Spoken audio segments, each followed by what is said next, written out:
neat, big event today, and Victoria Wieck, of course, is an important part of it. We're now going to talk about Mexican Fire Opal, which of all the opals that are out there, and there's some, the Ethiopian one we had earlier.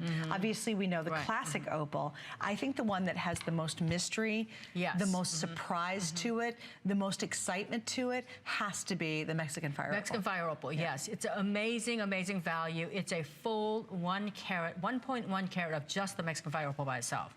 So it's probably one of the largest Mexican Fire Opals you've probably ever presented. It's in the family of opals, it's the most coveted. There's no question whatsoever. So I was so curious about it. I had to go visit the mine, and I went down to the mine, and I met the miner in Mexico, in Jalisco, Mexico. And so it's deep inland in the state of Guadalajara. So, and this is a picture that I took. Wow. So get this, I go there, and the mine owner is a second-generation miner who is the only Japanese guy that went from Japan to Mexico. No way. So I was like, what's your story? Wow. So he told me that his father, who was a photographer, and he would, photograph all these wonderful things. And he said when he was in search of the most beautiful opal in the world, he's thinking Australian opals. Somebody told him, you got to try a Mexican Fire Opal. So he goes down there, falls in love with it, stays there for 50 years. Oh my gosh. Has his kids there, and then his son, who had an option to go back to Japan and study whatever he wanted to do, said, I love opals too. He's got all these gemstones coming out of the same mine, but he said, it's all in my warehouse. The only one I want to do is the Mexican Fire Opal. So he gave me a lot of, like a tour of it.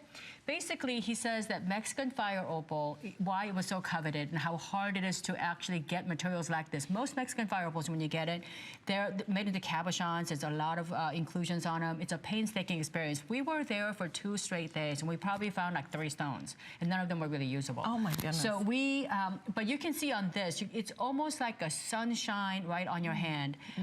Mexican Fire Opal, they say, is the next tanzanite, that it will be extinct or obsolete, or that we won't be able to get great material. Like, we're not able to get great material we used to get in tanzanites anymore. I used to do the $20,000, $30,000 tanzanites all the time. I can't do them much anymore. Wow. So that's what the industry says, that the Fire Opal will be the next tanzanite. Well, my miner says the Fire Opal will be extinct before because this is a newer mine. All the other states that Mexican Fire Opal was coming from, they're already shut down. They're getting nothing out of it. Wow. So this is one of the last ones? This is one of the last ones. It's one of the newer ones that they kind of discovered. It's right next to, they were actually growing tequila.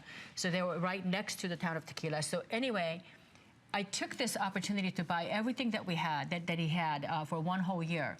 And we pretty much sold everything other than the top 10%. So there were about 40,000 stones like this, and we only got like 6,000 out of it. And we sold everything that we could, and then we brought back just a few more. But look at how vibrant this is.